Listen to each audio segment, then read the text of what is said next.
Hello दोस्तों, स्वागत है आपका हमारे यूट्यूब चैनल ज्योग्राफी बाय अकरम पर। तो आज हम पढ़ने वाले हैं प्रायद्वीपीय पठार के बारे में।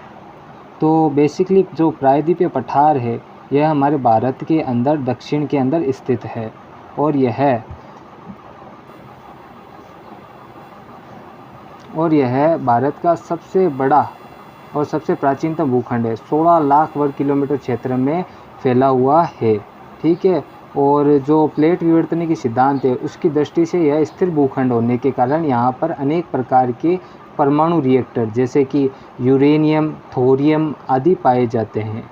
यहाँ पर आर्कियन क्रम की आग्नेय व कायांतरित चट्टानें पाई जाती है जिनमें लौह, कोयला, मैंगनीज, चूना पत्थर आदि पाए जाते हैं। ठीक है। जो प्रायद्वीपीय पठार है वह भारत के अंदर त्रिभुजाकार क्षेत्र में फैला हुआ है। त्रिभुजाकार क्षेत्र में जैसे कि ये देखो चित्र के अंदर आपको दिख रहा है ये प्रायद्वीपीय पठार। ये जो प्रायद्वीपीय पठार है ये जो दिख रहा है आपको त्रिभुज के अंदर यही प्रायद्वीपीय पठार है, जिसका जो आधार इसका विंध्याचल पर्वत तथा राजमहल की पहाड़ियाँ, इसके साथ में इसका शीर्ष है वो कन्याकुमारी है। ठीक है। और जो प्रायद्वीपीय पठार है उसके अंदर अनेक प्रकार के पठार पाए जाते हैं, इसलिए इसको पठारों का पठार भी कहा जाता है। जैसे कि इसके अंदर पश्चिमी घाट, पूर्वी घाट, दंडकारण्य, दक्कन का पठार, मैसूर का पठार, आंध्रा का पठार आदि अलग अलग पठार पाए जाते हैं। इसी कारण इसको पठारों का पठार भी कहा जाता है। तो हम अब स्टार्ट करते हैं इसके अंदर जो पठार है उनके बारे में। तो सबसे पहला पठार पढ़ते हैं हम पश्चिमी घाट। जो पश्चिमी घाट है वह हिमालय के बाद में दूसरा सबसे बड़ा पर्वत है लंबाई के अंदर। जैसे हिमालय की लंबाई कितनी थी? हिमालय की लंबाई 2400 किलोमीटर थी और इसकी लंबाई है 1600 किलोमीटर और यह समुद्र के समानांतर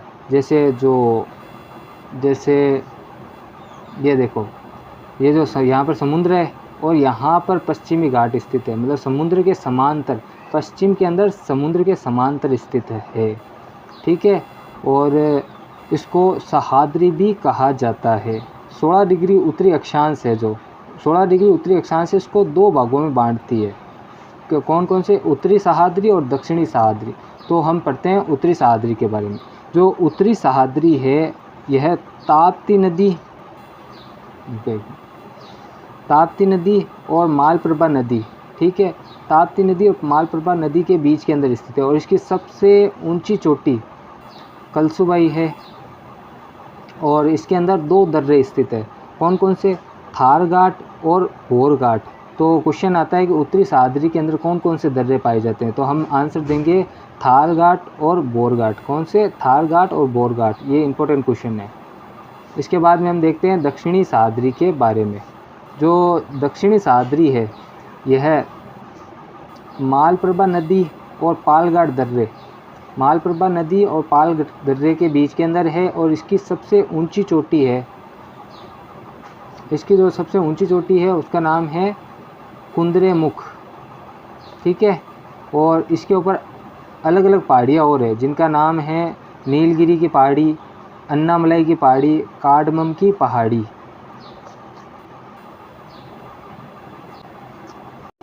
तो अब हम पढ़ेंगे पूर्वी घाट के बारे में।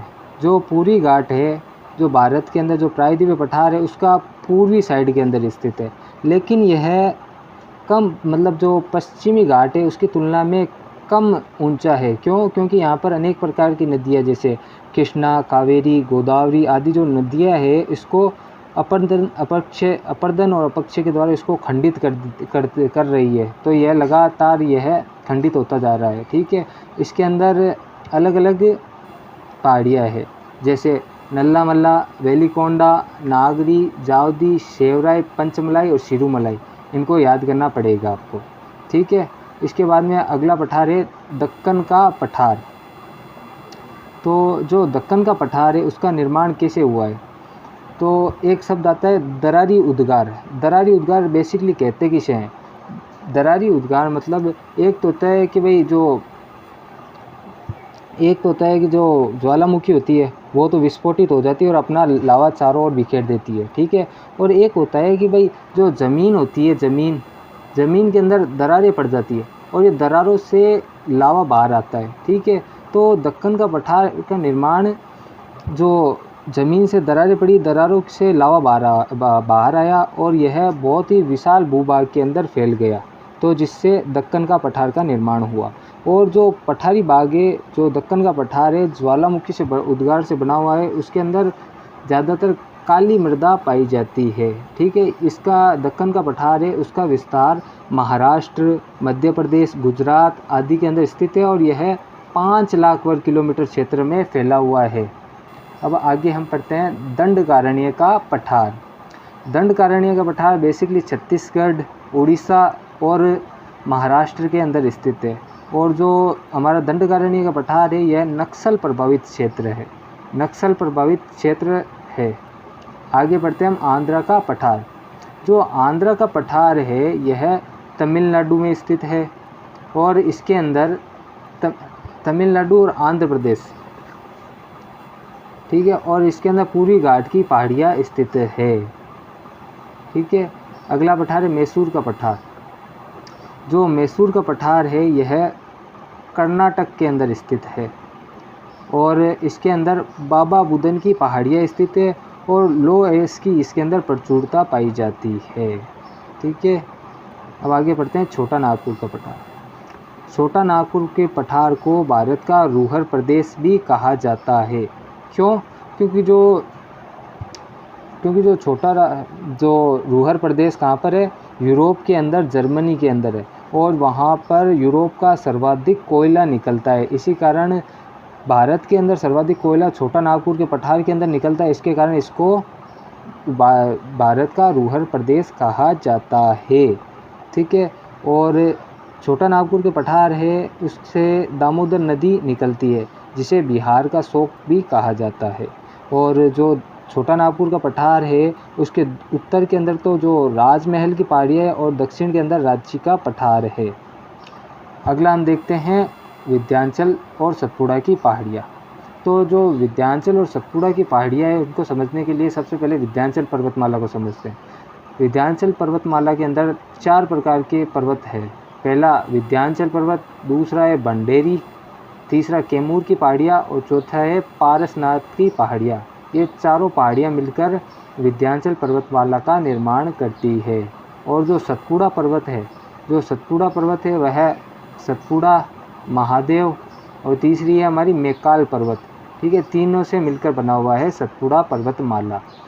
अब जो विंध्याचल पर्वत है और जो सतपुड़ा पर्वतमाला है, दोनों के बीच के अंदर भ्रंश घाटी है और भ्रंश घाटी के अंदर जो नर्मदा नदी है वो प्रवाहित होती है, ठीक है। तो आज हमने पढ़ा है प्रायद्वीपीय पठार के बारे में। अगर आपको वीडियो इंटरेस्टिंग लगे तो लाइक ज़रूर करना और हमारे चैनल को अब सब्सक्राइब भी ज़रूर करना। Thank you.